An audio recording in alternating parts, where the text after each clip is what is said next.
Music, dance, theater. It's time to take a seat on the aisle with Tom Alvarez. Hear from performers, producers, presenters, and creators who enrich our lives in the performing arts. Who's on stage? Here is Tom Alvarez to introduce you. Hello, and welcome to On the Aisle with yours truly, Tom Alvarez. My guest on today's show is Las Vegas, Indianapolis-based actor, singer, dancer, producer, and entrepreneur Jeff Hutson. Join me now as I go on the aisle for a conversation with Jeff. Good morning, Jeff, and welcome to my podcast. It's such a pleasure to have you as a guest. I'm so excited to be here. This is amazing. We've known each other a long time. We've met through a mutual group of friends, and you come in and out of my life because you are a part-time resident of Indianapolis and Las Vegas, correct? Yeah, I'm here in the summertime in Indy, and the rest of the year I base out of Las Vegas, yes. Well, you know, my beat is the performing arts, and we're going to get into all that, but let's plug your business. That's another reason why, because I'm familiar with it, but I'll let you tell the story of what you're doing here in Indy. It's very unique. Yeah, I wanted to bring something back to Indianapolis. I started my business, World Gondoliers, in Chicago in the year 2000, and we had a 5-year contract there for gondola service. So we brought gondolas to Chicago, Venetian gondolas, and all the operators sang in Italian. And then in 2004, when the canal here was ready for boat service, we brought the gondolas here to Indianapolis. We've since added singing yachts as well, and we now have these boats that light up at 9 o'clock at night called Illuminati. Oh, wow. Yeah, so we've added a lot of things, but it's been in business for 27 years. Really? And really one of the main reasons is that you and I both love working with the next generation of performers, and this gives the local singers who are either trying to put themselves through school down at Jacobs at IU or at Butler or at Indy. It gives these students an opportunity to come show their experience in opera and music and singing, and also to learn a craft, but also work on their skills of talking to people and interacting with people, because that's something really important today. It's not just the performance. It's really about knowing the business of the business. Mm-hmm. So this is our 27th year in business, and I'm really proud of what we've built with it on the Indianapolis Canal. And we're open daily from 11 a.m. To 9 p.m. You can go later than that if you like, for the light-up boats, of course. But we are here April 1st through Halloween every year. Yeah. Well, that's so unique. What's the website so people can get the website is forgondola.com, www.forgondola.com. And what are your ticket prices? If you just want to buy a single ticket and get on a public passenger boat, that's $36 per person. Mm-hmm. But if you get a private boat, which takes up to 8 passengers, it comes out to about $23 a person. Mm-hmm. It's $189 for a private 30-minute gondola. And it's BYOB. You can bring your own wine, champagne, or cocktails, or you can pick everything up. We have a full bar at Fresco Cafe, where we board at Indiana Avenue and Michigan Street. Okay. So tell me, how is it that you landed the deal in the first place? Who did you work with? Someone in the city? And what was that all about? So I started with Chicago with Mayor Daley's office, Annie Herman in Mayor Daley's office. And I knew that Mayor Daley liked all things European.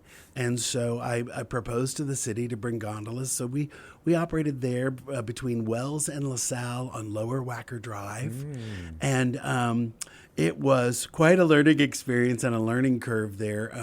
Only 2 of us passed the open water exam. Here we're on a closed waterway that's a private waterway, so it's very different experience. But ultimately, wanted to do Indianapolis because it's my hometown and I wanted to bring something here. And we'll get into your background too. Yeah. So, okay. So who is it that you contacted first? Oh, so this was the Department of Metropolitan Development here in Indianapolis. And I reached out to them, and gosh, all of those people are gone now. It's been 27 years. Did you ever know? I just saw him at the grocery store. I thought I couldn't remember who he was. I thought, now I know. He was Maury with the Metropolitan Development. Yes, he was not. He was not one of the people. You know that what I'm talking Yeah, about? I do. Okay, I do. because we were in the Indianapolis men's chorus together. Yeah. Absolutely. Yeah, like I'm 78, so he probably is retired or I don't know. I'm 61, so Yeah. I think I was in my 40s when we first came here to Indy. Wow. Yeah. So through them, you got the permit and all of that. Yeah. And I'm sure I remember how excited people were Yeah. about that. It's something new. And the canal itself. I've been here long enough to see, the continuum of all the beautiful developments. We that have some new occurred. buildings on the canal now, and it's just yeah. spectacular. Yeah. Yeah. So there's so much I want to talk to you about Sure. the performing arts, but this fascinates me because of my own. Anyway, I have not been to Venice in Italy on my bucket list, and yet I know all about it. I've seen it in movies. Of course, it's fame, and I understand now that Venice is like overrun by tourists, so they're trying to get rid of them. And yet, a lot of it has to do with that gondola ride. There's about 600 gondoliers in the God. world that make a living as gondoliers. Only about 50 of them are singing gondoliers. Yeah. So singing gondoliers are one of the rarest That's- jobs on the sure, planet. sure. So it's really a unique thing to have here in Indianapolis. And of course, as I said, we'll talk about your performing arts background, but no one could have done that and pulled it off like you obviously have. And I have watched, when I have walked or run, I've not yet had the opportunity to take a gondola ride, but I have seen it from afar. And I just absolutely love. Do they sing in Italian? They all sing in Italian And do they on the sing gondolas. songs from the repertoire? They or do. So I approve all of the music that goes onto the boats. So they sing everything for me prior. I want to make sure that it's music that, because most of our guests are people that are celebrating a birthday, an anniversary, proposal, wedding. We're the number one proposal destination in the Midwest. That is in so all surrounding cool. states. We have several proposals every single week. Okay, so what happens when you get some authentic Italians? Well, here's the thing. A lot of the music that is sung in old Venetian dialect, there's Venetian, there's Italian, Of course. and then there's old dialects, course. and a lot of these songs, a lot of the old songs are those old dialects. So Sure. it wouldn't matter. It really wouldn't matter. It'd be like you and I speaking Sure. here, like I doth done, Well, what I meant, bequeath though, you. They appreciate that you're paying tribute to their Oh, culture. absolutely. That part is what I'm interested Absolutely. in. They're Yeah, not that- nitpicking about the dialect. No, they're not. And most people that come from Venice say this is really unique because most of the gondoliers in Venice don't sing. Oh, interesting. Yeah, most of them don't sing, and it's kind of, I liken it to in Indiana. If you grow up on a farm, not everybody wants to stay on the farm Of and course. continue farming. Well, in Venice, gondoliering families, not everybody wants, because Venice is a very small place. You can get Right. lost in an hour and find your way back. So a lot of the young people in Venice, they want to do other things. They don't want to stay in the family gondoliering business. Sure. So yeah, it's So coming from Las Vegas, the first and only time I've been to Las Vegas, by the way, I loved it. I didn't think so. I didn't think I would. I had this stereotype about it being tacky and kitschy and blah, blah, blah. But, I absolutely had a blast because, I saw shows, Yeah. did the buffets. I just, the music, this omnipresent there for a reason. Right. It's so alive. It is. But having said that, I had a great time visiting, the sites, of course, and I couldn't help but I got a kick though, and I'd love to share this. I got a kick though. I was at the Venetian. Yeah. And they have the gondola rides They there. do. Were you inspired by that? I opened that. Oh my I was on the God. opening team there at the Venetian Hotel. Wow. For Yep. people out there listening, if you've ever done that, you know what I'm talking about. Yeah, it's really fun, and a lot of my friends still work there. You know what's funny though? Being with my theater background, I have to say that so many of those Paris and New York and all of those, it's so theatrical, and the production values are very high. Yes. The authenticity. But I really thought, well, there are pluses and minuses to that, because there are some people, and this story has to do with, I overheard some tourists standing, waiting for the gondola or whatever, and they said, well, now we don't have to go there because here we are. And it's like, oh, you poor people. But You still need to go. But I understood where they were coming from. Yes. And yeah, it was charming. And then the pigeons or the birds that flew on cue on the fake Plaza de San Marco, right? Yeah, right. I just got the biggest, and then of course, the Parisian and New York and what they've done. I mean, but Disneyland, all of that, it's manufactured. But It is. It's fun. Yeah, I opened a lot of the hotels in Las Really? Vegas. Yeah, I was on the opening team for the New York. I opened the New York. Wow. And working for Motown. I worked for Motown Records for 3 years. And I was the only Caucasian singer in the Motown Moments. Oh, wow. And that first year, we had performances 24 hours a day, every 20 minutes in the hotel. They had a museum for Motown and a nightclub and a restaurant and performance space. It was just fantastic. And did I know that, like everybody else, were you in? Did you spend the pandemic lockdown in Las Vegas, or were you here? I did not. The reason I'm asking because that might have been the only time it shut down, or was it? So the pandemic I spent in upstate New York. We have a property about 15 minutes north of the Capitol on a little island called Starbuck Island. So I was on Starbuck Island for the pandemic. And who's we, may I ask? Yeah, me and my partner. Cora, tell me about your partner.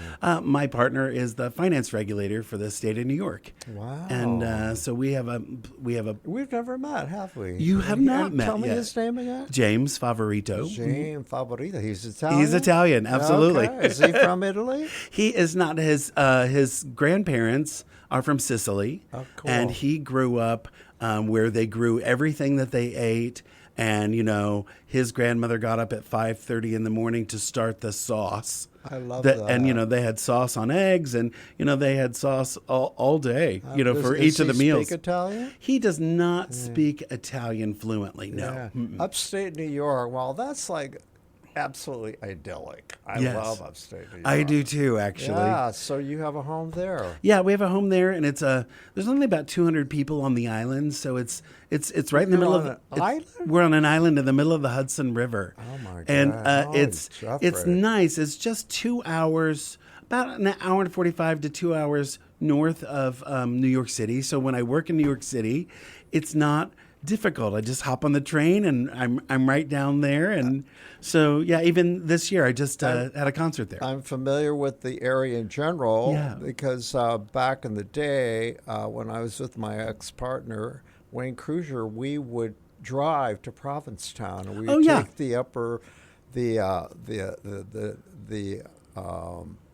our journey would take us through the northern part of the Great Lakes area into upstate New York and the Hudson Valley.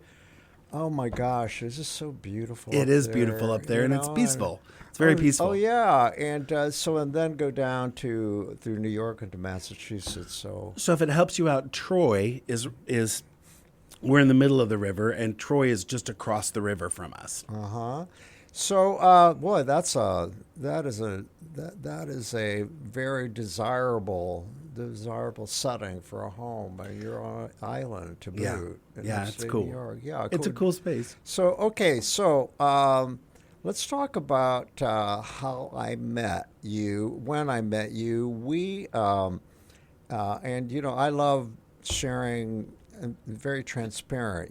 What I learned what I've learned, Jeffrey, and may I what we have in common is our recovery. And Absolutely. I know that you're very open to that, and Sure. I think it's very, very important that we talk about that. Absolutely. And so let's do, because when I said we met a few mutual friends, we met in recovery.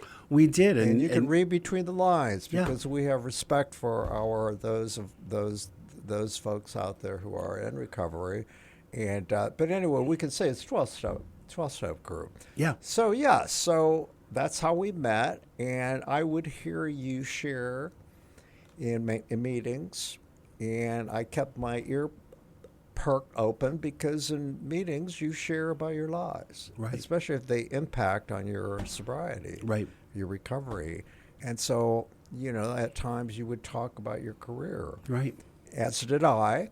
And I think that's when we both knew how much we had in common. And Absolutely. that was the basis of our friendship. Absolutely. Besides our recovery, it was just that we had so much in common. Then, and over time, at one point, and I have to tell the story because, the question will come up for any gay man at some point. Have you ever done drag? And I said, oh, yeah. So I love to pull out photos from my iPhone, and show them, here I am, and this is my character, Marina Del Rey. And people are just like stunned. And it's so much fun, Jeff, but that's how we really began to know about each other in terms of what we do. And as you know, I have a background in theater and television and all, but, and then I discovered, through that show that we did that one time, that you were a producer, a director, an actor, a singer, a dancer, that you had performed, all over the country, if not the world. And it was just recently when you sent me your bio, I said, my gosh, I didn't know it was that extensive. And I said, he sounds like Forrest Gump. Right. And yeah, I get that too. Yeah. And that's another thing we have in common. We have a passion for reinvention. Absolutely. And, trying everything in the industry. Like, I'm interested in all of it. I like to be involved in all of it. Yeah. And I tell everybody, I'm not the best at any one thing, but I want to be a part of all of it. I want to try all of it. And if it's something, in the industry that I'm not the best at, then I seek out the best person to do that part of it. I'm not always the best at some of the technical aspects of, editing and this and that, but it's a fun life, and I enjoy all of it. I'll give our listeners a thumbnail sketch, and I'm going to jump in and ask some questions. But for our audience, talk about your showbiz background. Gotcha. It's phenomenal. I think my first big gig was with Broadway director Joshua Logan, and your friend Angela Brown was in that show. Civic Theater, Miss of course. Moffat, starring Ginger Rogers. I saw that on your bio, and it was on my list. I got to be Ginger's assistant as well as perform in the show. So being her assistant, I got to hear all of her stories about my idol, Fred Astaire. And that's a big part of my show that just... I just had a concert in New York City at the Green Room 42, and that's a big part of it. That's how the whole show starts, with that whole experience, and how it opened my eyes to the fact that I could have a career. I could have a career, and it was going to take, leaving Indianapolis to be able to go do that and facilitate that.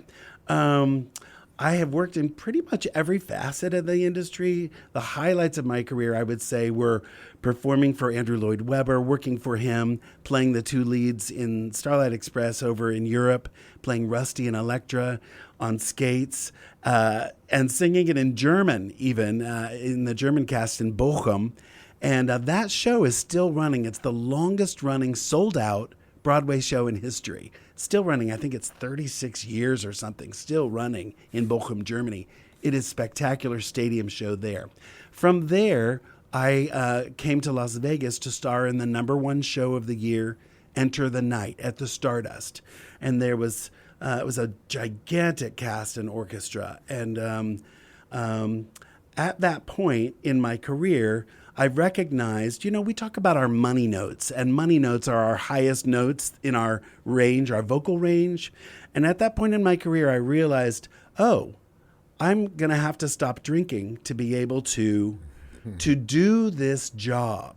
So I did, but it was just temporary. It wasn't a time in my life where I knew I was not going to ever drink again. It was, I knew in order to sing that material and to sing that high and to sustain it, because, the hotel let me know right away, if you ever have a bad night, we'll replace you. I mean, that was back in the day when things were still run, in a different way, but, old school, And prior to all of that, I had moved to Los Angeles right after Miss Moffat. I moved to Los Angeles to do body parts and insert work on the Love Boat. I went to a national audition and got hired for the Love Boat and ended up doing a bunch of different TV shows and commercials.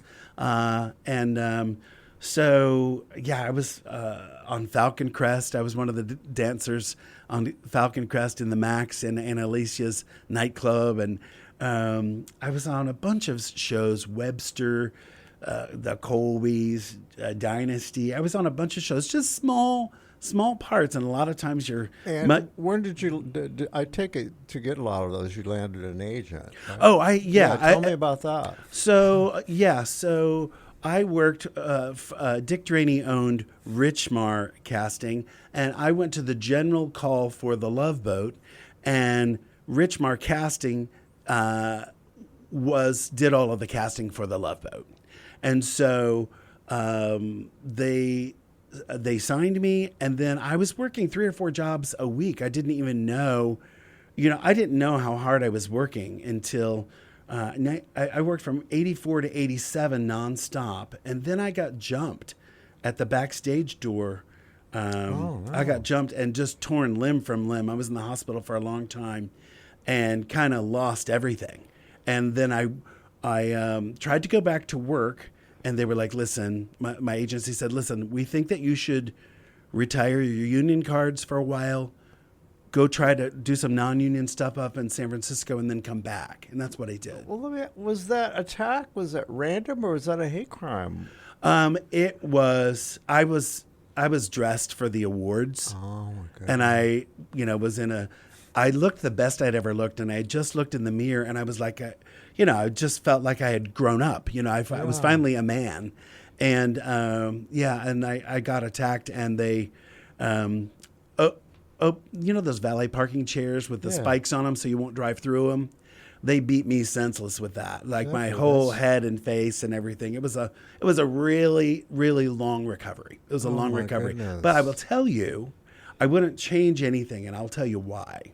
Because it stopped me from being able to be a principal dancer, because I really couldn't touch my toes again after that. Oh my gosh. But I knew, I think you have to go through experiences like that to be able to be a soul singer and a singer that knows all of those tough experiences, and to be able to sing from the bottom of your guts. That's not atypical for artists to take the trauma of their lives. And So 6 months later, I was in a show, non-union show, up in San Francisco, and I barely got cast. 36 performers, and I was the back platform, the last person on the back platform for Jean Ann Ryan, and by the time the show opened, I was the lead. So I was able to slowly bounce back, but I was the lead as the lead singer. I wasn't the lead as the lead dancer for sure. So you're no longer, quote, a triple threat. I am, absolutely. I just don't kick to my head. Oh, okay. I don't do the splits. You can still, I still dance. I just finished 18 months ago. Performing on ships. Between all my other jobs, I had performed on ships because there's some fantastic entertainment on ships. And do you enjoy that experience? I do. I love Why? it. I love it because I wore a lot of hats. So I was able to direct and teach the choreography and whatnot. And also, it's a small venue where people are just there to see you. I like the small venue ships. So I like ships with 400 to 600 people on them. I really like that size because it's luxe. And it's still a gorgeous experience, but you have to rely on your talent. Sure. You know, it's not so much, let's distract you with a beautiful set and all of this other stuff. So tell me, besides that, would you say the other reward is the travel? And where's it taking you? Oh, absolutely. Where's the cruise ship entertainment? I've been business taking everywhere you? except for Antarctica. Really? I've done 16 world cruises. Amazing. Yeah. And I've been able to do my own show on those as well as the production shows on those. And I've seen the world. My first region that I worked was Australia, New Zealand, Tasmania, and all of Asia. And then there was no looking back. I was really lucky because a lot of times cruise ships go to one port and come back, kind of do the same thing every 7 days like in the Caribbean. I never did that, which was it was nice to be able to just constantly be on longer cruises. Yeah, I'm sure you can't like profile the typical cruise passenger because they're all kinds of standards or pay, incomes. Sure, absolutely. There's something for everyone. There's something for everyone. You can get first class, you can get medium class, or you can get family friendly, whatever, reasonable, right? Is there a whole Absolutely. range? Well, I mean, here's the thing. I travel now. We travel on cruises 3 times a year now, and I always get 80% off because I go to a specific website. I use vacationstogo.com, and I go on their website, and I look at specifically what is 80% off or 75% off. Yeah, and I do that all the time. Why can they offer those deep discounts? Because those are unsold trips. They're unsold trips, or somebody is launching a new vessel. You just gave me a great tip. Yeah, super fun. Yeah. And that's a great way to go to Venice too. Mm-hmm. You can travel really. And so when you've done, and I'm sure it's a blur, but when you've done all those stops, then you get the advantage of exploring the culture and the history and the art of all those places. Luckily, I did. didn't Soak it up. Yeah, absolutely. Luckily, I didn't have to work when we were in port. A lot of people have to work on the ship when you're in port, but the entertainers can go off in port, which is nice, and also to have a passenger cabin, and like that is really luxury living and fun, super fun. Yeah. And how about the network of friendships you've made over the years? Oh my gosh! So I met. Do you collect people, by the way? Oh yeah, I met the Cunninghams on Silversea. And they're a phenomenal husband and wife duo that play lots of musical instruments, and they sing opera. The Cunninghams, Dustin and Courtney.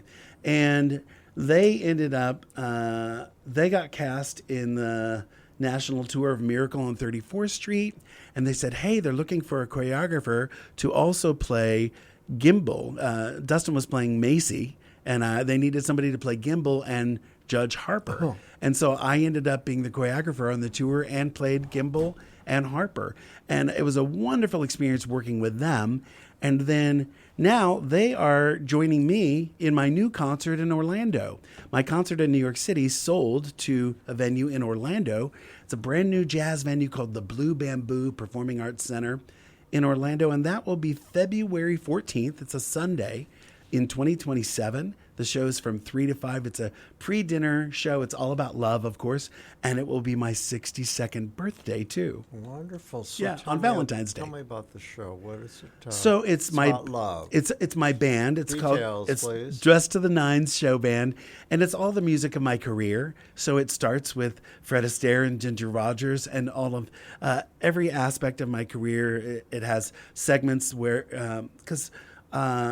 I knew Debbie Reynolds really well, and she was a big inspiration in my life and in my career, and she was somebody who I felt was a protector of mine because I was a teenager in Los Angeles working as a teenager alone. I didn't have my family there.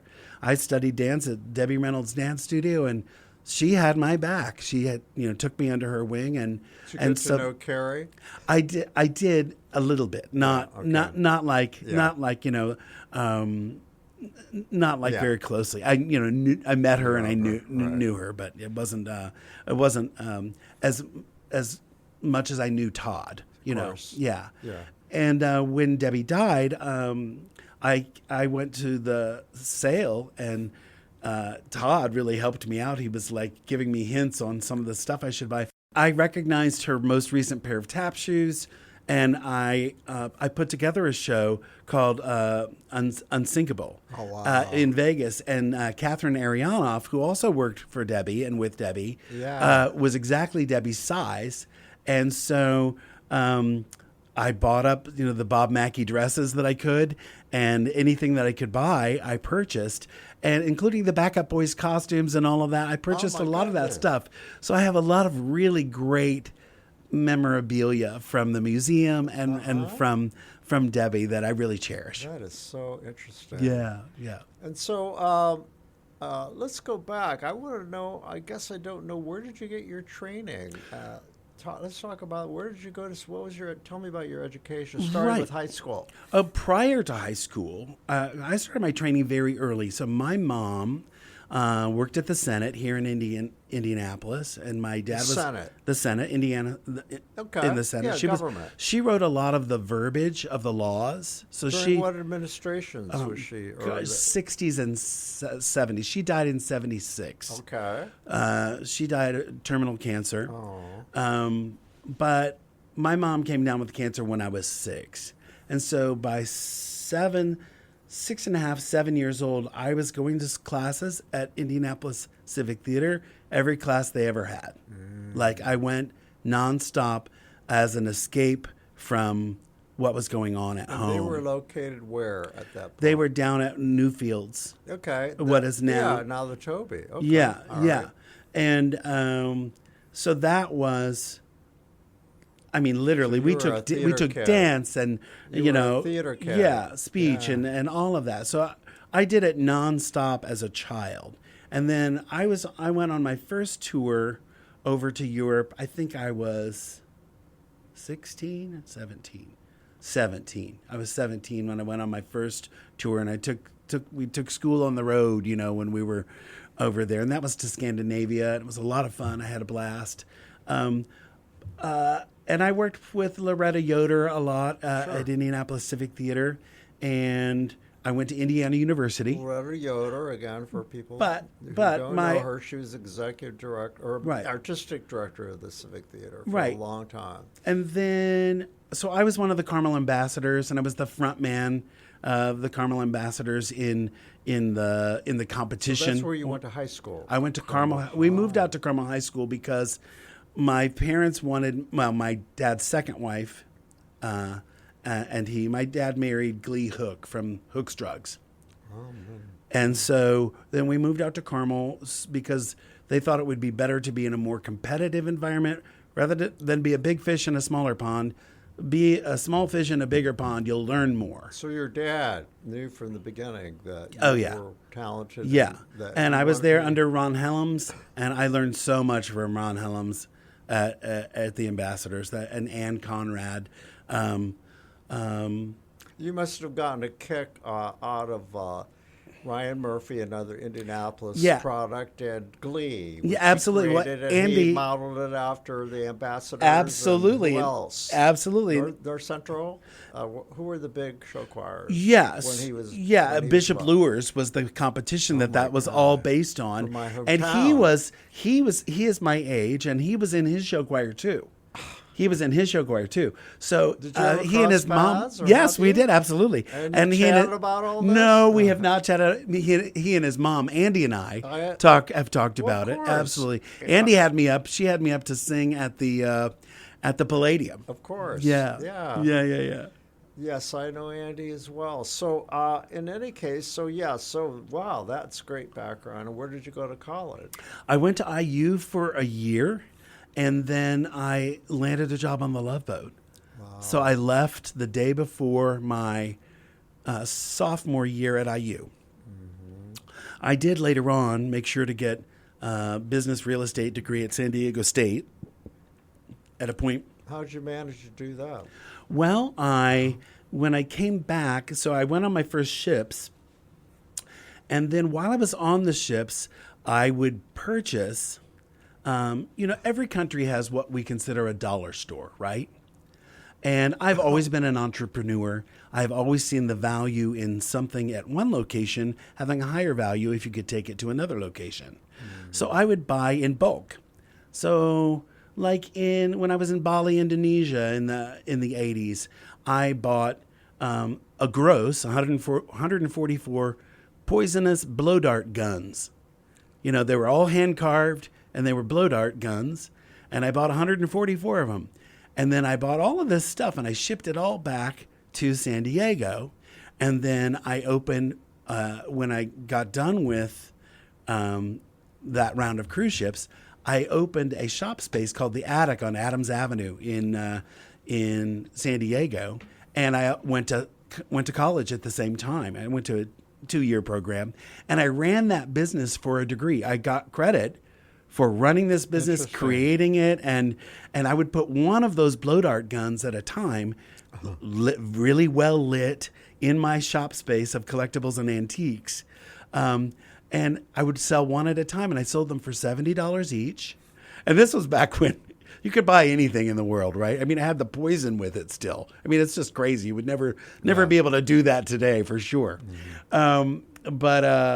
And I sold all sorts of really eclectic, strange things.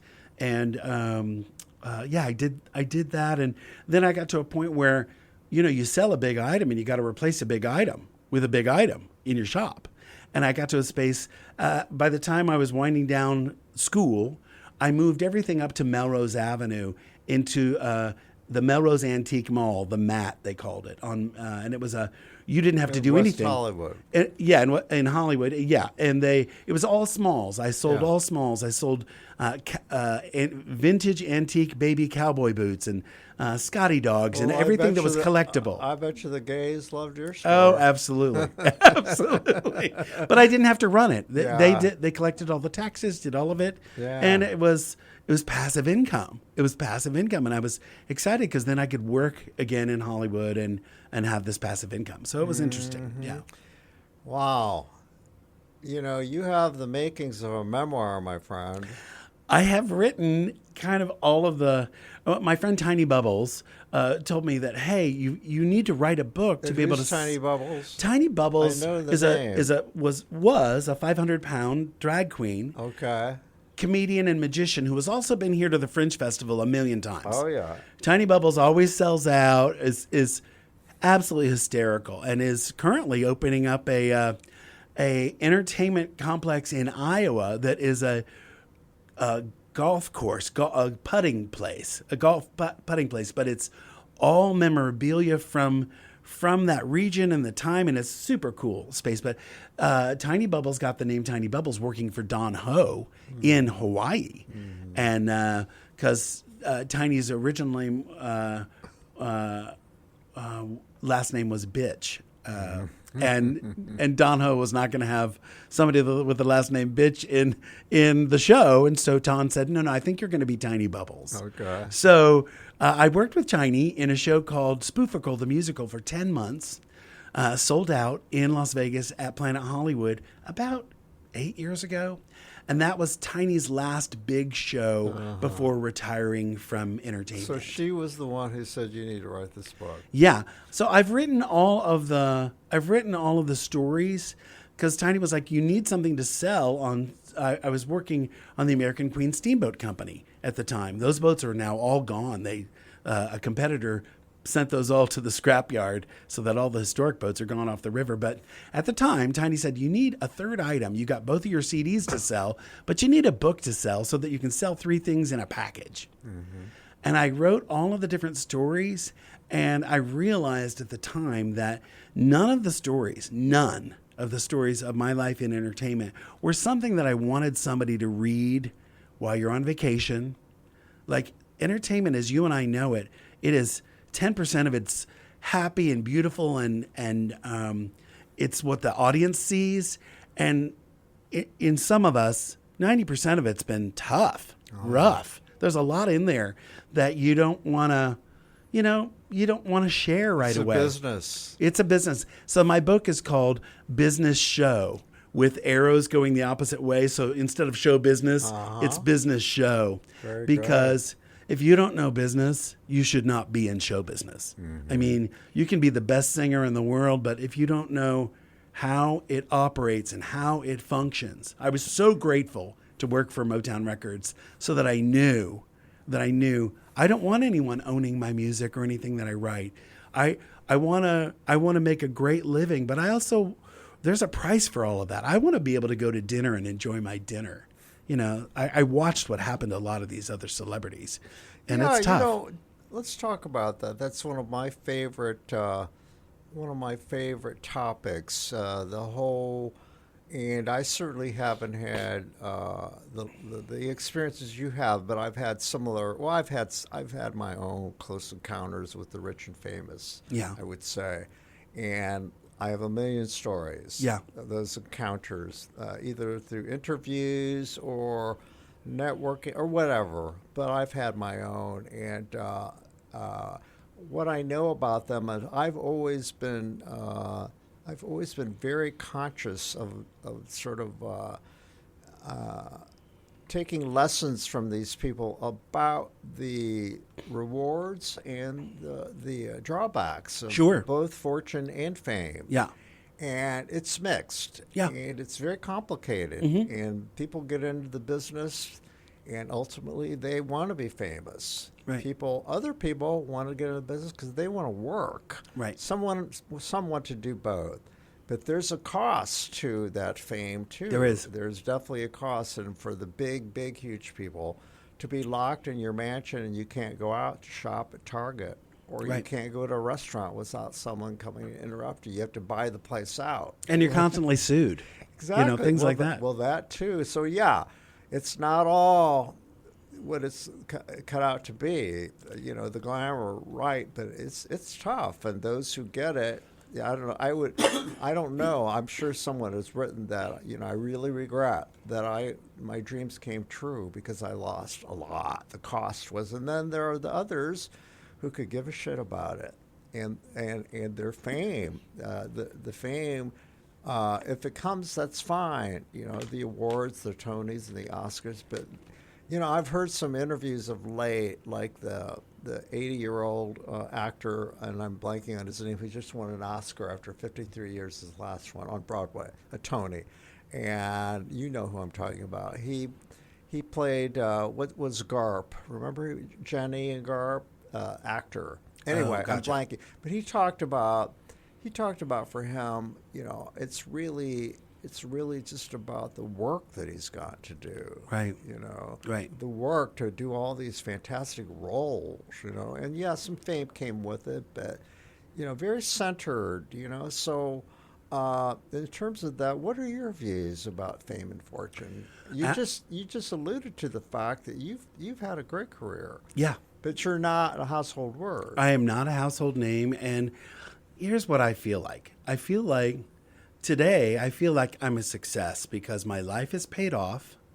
I have followed the path that I wanted to follow, and I followed joy.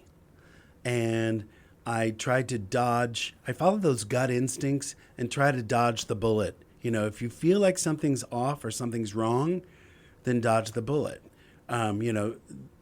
Change your direction. But I also, you never want to be pressured into something that you don't want to do in show business.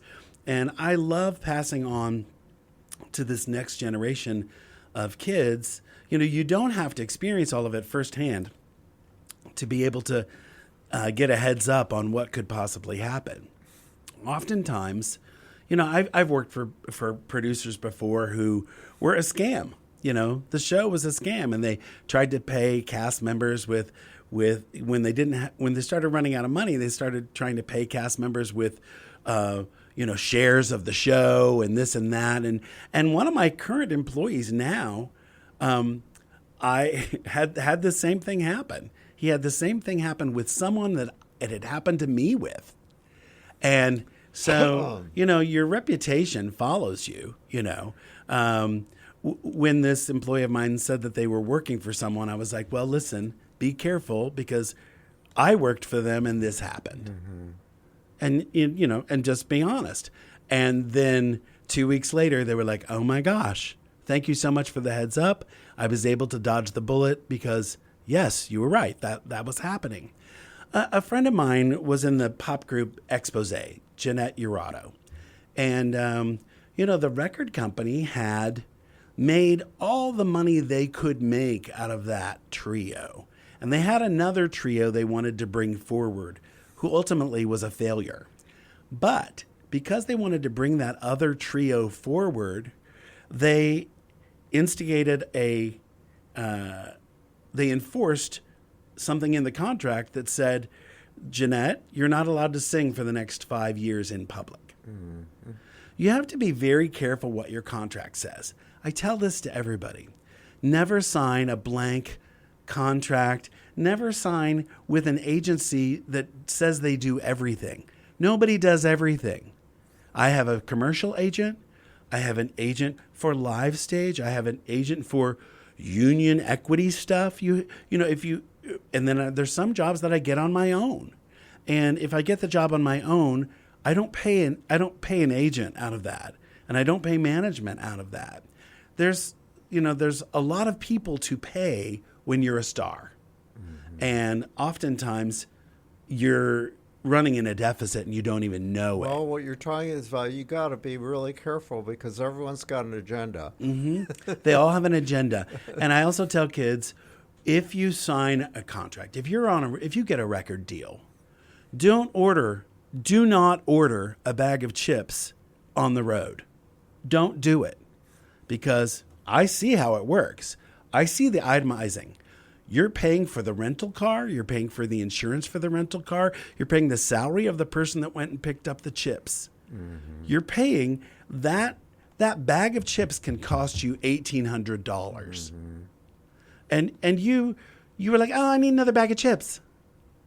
There's another $1,800. Mm-hmm. I mean, you can get nickeled and dimed to death that way. Mm-hmm. If you aren't careful about what you're doing, but that being said, if you know what you're in for, sometimes a friend of mine once said, are you sure you want to do this contract? It's going to be a nightmare. And I said, yeah, I'm sure I want to do it because I know what the nightmare is. Mm-hmm. I know everything that they're promising is not going to be true, but I do want this work. And I do know. Yeah, I bet you're a tough negotiator. I do know that I want to be the show captain, so I get paid for that, and I get paid if you're on the creative team, then you get paid both your salary and hourly, and that's great. Yeah, I bet you're tough as nails. You gotta be. You gotta be. It's show business. Hard owner. You can't you can't. It's the bubble. Yeah.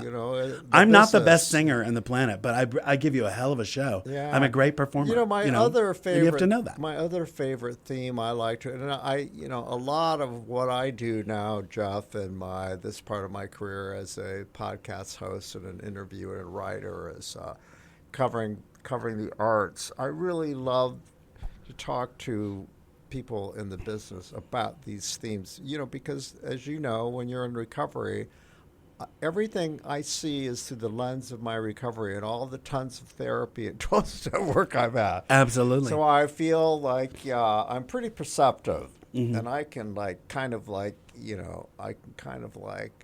very easily tell, what folks are just in the way they communicate. They tell me a lot about themselves. Right.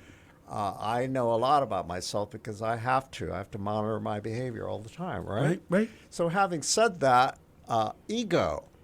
So ego is a real struggle in show business. Huge. You have to have anybody who's created and successful has an ego, but there are those who fall into traps with that ego. What is your experience and your observation, just like we just talked about? Well, you have to know your worth. Yeah, you have to know your worth. You do. You have to know your worth, and you have to be confident. So I teach all the new kids coming up, hey, posture. Watch your posture. That's there's no confidence in a slump. You need to really watch these. There's a lot of little things when you go into an audition. There's a lot of things that are your first impression is the only first impression you're going to get. Mm-hmm. And you have to be confident enough to get yourself in the room. And when you first start your career, you have to lie. And by that, I mean... Oh, can you ride a horse? Yeah, can you ride a horse? And you and I have had this conversation. And I say, oh, yes. And I literally had to go up on the Hollywood Hills and learn to ride a horse later that day for a job for the next day. And then come to find out I didn't really need to know how to ride a horse all that well. It wasn't that big of a deal. But you're not going to get on the set unless you say yes. Yeah. Like, oh, yeah, I can do that. I can do that. Yeah. And you have to have believable confidence. That's a lyric out of Chorus Line. Yeah, you have to have that confidence. Yeah. And the truth is that no, I did not. I was not. I was not a great person that rode a horse. But what I will say is your special skills list is essential.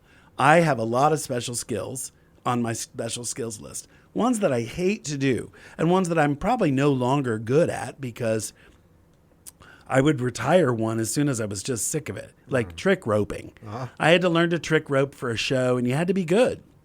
And I learned to trick rope for that show, and anytime I ever needed it in my life after that, I could do it, but I really hated doing it. It wasn't something What show was that? brought me Did you joy. play Annie? No, we Annie, trick roped in the Shoji Tabuchi show in Branson. Oh my God! Absolutely, and that was just a wild adventure. A massive cast. My friend came in from Australia to play the harp. In the orchestra there, and so what we're talking about is one factor related to ego. You got to have an ego. You got to know your worth. You have to, and it's interesting. Even in recovery, the things that I used to make a successful career as a youngster were the same things I had to deal with in recovery later. Yeah, because you have to deal with that ego later and realize that it was just a tool, to get you there. And in my own case, I struggled with I had so little self-esteem because of my baggage, but I had to really work on becoming confident. It took a long time. Oh, yeah. But sounds like that wasn't a problem for you. You had good self-esteem. I sounds did like have your parents really instilled that in you. Yeah, right? I try now to live fearlessly like I lived when I was 19, 20, 21 in Hollywood. I try to live as fearlessly as I did then. Yeah. And just say, hey, I'm the right person for this gig, for this job, whatever, and let them see that. Yeah. In my life, I have tended to do really well at auditions with 5,000 people. If there were 25 or 30 people, I really struggled with the smaller auditions. I needed the volume of people to know that, gosh, I got to get rid of at least 900 of these people. That reminds me of my collaborator and business partner, Dustin Klein, who you know. And Dustin, he has a really hard time playing for a group of people. Like at his home, he has a grand piano, and people are always asking, like a trained monkey, to play something. Right. And he really struggles with playing in small groups, but he can play for thousands of people. Right. That's not a problem. Right. To play for an intimate group is like cabaret. Right. Is a different animal for some people than playing to large crowds. Right. And some can do both. And give you an intimate performance. And speaking on that, that's really one of the things that I really work with my young people that I work with today. I really work with them on, listen, there comes a point when you can't sing for free at everything. Yeah. If I sang for free at every event I was asked to sing for free at, it's going to really help your career. No, what it's going to do is get 70, 80 other people to call me to sing for free. I have a great story along these lines, and it's just, you'll appreciate this. Bless her heart, may she rest in peace, Marianne Tobias, who was a concert pianist. And Marianne was on the board of Symphony of Philanthropists. you know, she was a real pistol and passed away a few years ago of cancer. But she gave Dustin some advice about this very thing. People are going to want you to perform if you're a performer, if they're parties, or could you sing something or could you play something? And occasion, and here Mary Ann, you know, studied at Harvard and God knows where else, so she got her training.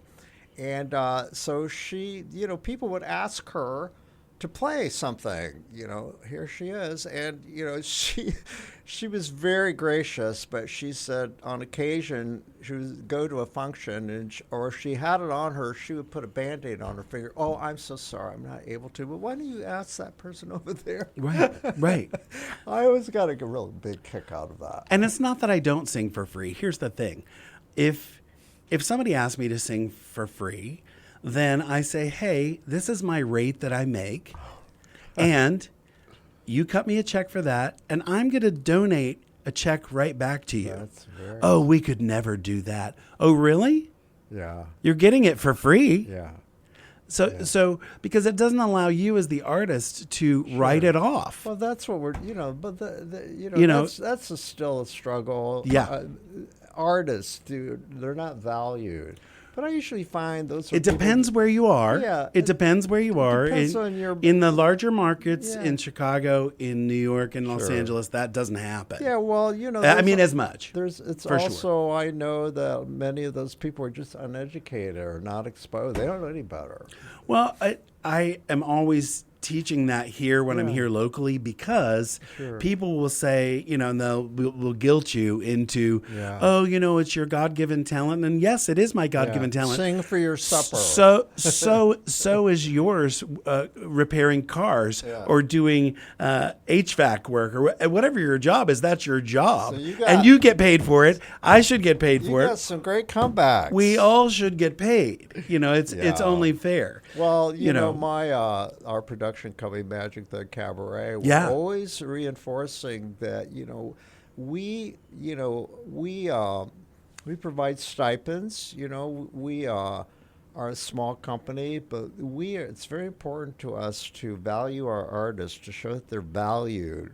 This isn't community theater. We want to create opportunities so that the creative class can stay in indie without going other places. Absolutely. And the more gigs that people can get, they don't have to flee. But you're bringing people to the table and creating a name for them. That is invaluable. Well, that's an invaluable service. It is. That is what you and I talked about initially, mentoring people. I just get the biggest thrill about seeing people that we've developed show up and go off on their own and be successful. I mean, the reward of that is just so, for me, I can't quantify it. That's what we do with our business. Yeah. I love hearing from all of the kids that work for us, you know, as they come in.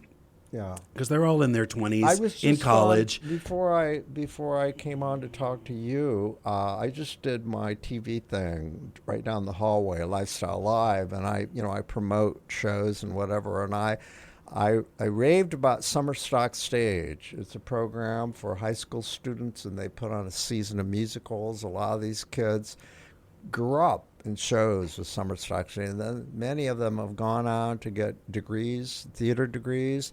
Some have gone on to Broadway. And one of the biggest names, and I just saw her the other night on Entertainment Tonight, Chase Infinity from Indy. She went to either Carmel or North Central, if someone's listening, and I may be wrong on either. But anyway, but she got her on stage training with this group. And there are others. So that is just so heartwarming to see that, Indianapolis is just, there's great art made everywhere. There's talent everywhere. And if you're in a community, do your best to try to help those people, give them performing opportunities and showcase them. Absolutely. I also want them to be able to pay for their college. Yeah. And I also tell them, listen, you still audition for if your goal is Broadway, you audition while you're in college still. Yep. Because That's a big part of the education. And if you wait until you're 24 to go to New York City, if that's your goal, your odds are really a lot lower. So tell me, you said that so do you have a school or a workshop? No. Teach people privately or what? No, these are my gondoliers that work on the canal. They all basically, when you're on a boat, it's a one-man show. What schools are they from? So currently we have people from Butler, from IU. Now we have people from CCM that are now over at CCM getting their second degree Very over cool. there.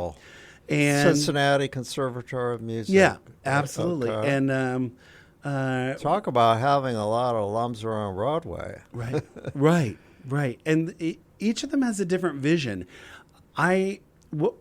My goal with each of them is to not tell them what to do, but guide them to what's best. And you also teach them about the business that we discussed, right? Absolutely. That's a continuous discussion, nuts and bolts of it. And, here's the thing. That's stuff you don't learn in college. Mm-hmm. You don't really learn a lot of those things of the business contracts and all of that. I mean, I think that's essential and important. I'm surprised that savvy theater schools haven't figured that out and start offering courses and how to market yourself. They probably do. I know they do in some of the New York schools. I would say CCM probably does that as well. Right. Jacobs is kind of winding down their program a bit or cutting back on their program a bit now. So we're seeing some change in stuff that's happening. Yeah, I was going to ask you about, are you connected with the theater department at IU now? Because they've really come into their own. They have come. Ball State it's like remarkable. So that Ball State is where our newest generation are going to school next year. You got Sutton Foster on your faculty. Right. That's no small feat for Bill Jenkins. Right. Do you know who he is? Yeah. I've not yet met him. I want him on the show. Yeah. They're doing extraordinary work up there. I'm happy about the successes of Indianapolis. There's a lot of people. I try to live my life in joy and on the positive edge of things. Mm-hmm. And when people ask me when they're looking for a negative story or a negative comment on something, I always say, well, Indianapolis is in a renaissance. We're in a building time right now. And, we've got this new archives museum on the canal that is exquisite. It's going to be the fifth museum on the waterway down there. Mm-hmm. And it's gorgeous. And I really want to be part of the beautification of not only the visual and physical beautification of the city, but let's beautify our hearts. Let's be open and welcoming to all people and not hiding behind a keyboard and saying terrible things to people. Yes. It's really time to be welcoming, kind, and loving. I lead with that, and I try to do that for all of my people, and I try to deliver that in the best way possible when being critical of young people. Mm-hmm. You have to be critical to show them what you want. And what you're doing is what we say in recovery about you can't keep it if you don't pass it on. You can't. You can't. You got to give it away. That holds true in show business, too. It does. At some point, you got to just open the doors for young people to come in. Yeah, I was feeling earlier in the year like I was kind of winding down my career, and then I realized I'm not winding it down. I'm giving it away in different ways. You know what? You become an elder statesman, if you will. Yeah. And you're, I have to say this is a good time to close because we have to. But I'll tell you what, the joy that you express is really infectious, and I've known that about you a long time. But you really. There's a joie de vivre, which is one of my favorite expressions. You're filled with it, and you show it. And actions speak louder than words, and I think you have to be a great model for those young people that you're helping. Thank you for so those much. of you who want to hear some of these talent that you're developing, go down the canal or and make a reservation, right? Yeah, absolutely. Okay. Yeah. So do your singers take requests? They do. Yeah, they do. And if you have a very specific request, you want to put that in the notes of your reservation. Is this a special occasion? Yes, and I'd love to hear part of this song if possible. They might not be able to learn, some huge long piece, but they're going to give you part of it at least. Yeah. And that's beautiful. I did want to acknowledge the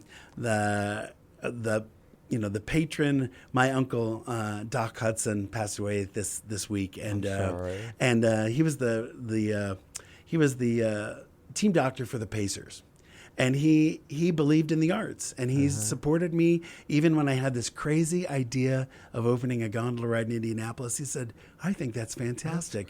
Go for it." And so, I'm going to be singing at his funeral on Sunday. Well, yeah. We're going to dedicate the show to him. Yeah, Doc Hutson, love you. Thank you so much for coming in and spending time with me. It's always a pleasure. So I will. I've got to make my reservation. You're gonna. I'll get you on this month. I would love to. I would love to take that ride.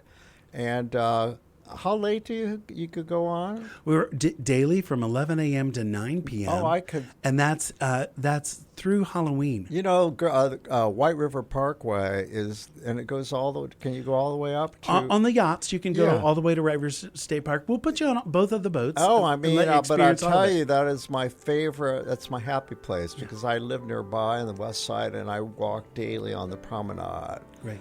And I'm always on that on the canal, and so anyway, well, thank you again. Thank you so much, and I hope to see you soon.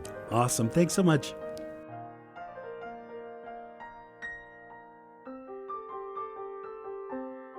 Our thanks go out to our media sponsor, Urban Times. Urban Times is a monthly news magazine which serves as the official newsletter for 15 Indianapolis neighborhoods, offering news about development, arts and entertainment, and from the business community. Thank you for joining me on the aisle. Please subscribe to my podcast, and if you want to hear previous episodes, find them on the All Indiana Podcast Network, or listen to them wherever you get your podcasts. This is Tom Alvarez. Who will take center stage on the podcast next? Your seat on the aisle with Tom Alvarez awaits. Follow Tom on Facebook, Instagram, Twitter, and TikTok, and make sure to visit tomalvarez.studio. Watch Tom every other Thursday on Lifestyle Live on Wish TV, and make sure to listen every week here on the All Indiana Podcast Network. Your day moves fast. Your news should too.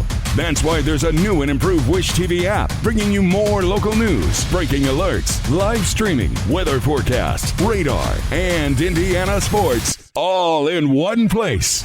Customize your news feed to see the stories that matter most to you and get the information you need when you need it. Download the new and improved Wish TV app today on iOS or Android and take News 8 with you everywhere. Insurance isn't one size fits all. That's why customers have enjoyed Progressive's Name Your Price tool for years now. With the Name Your Price tool, you tell them what you want to pay, and they'll show you options that fit your budget. So whether you're picking out your first policy or just looking for something that works better for you and your family, they make it easy to see your options. Visit Progressive.com. Find a rate that works for you with the Name Your Price tool. Progressive Casualty Insurance Company and Affiliates. Price and coverage match limited by state law.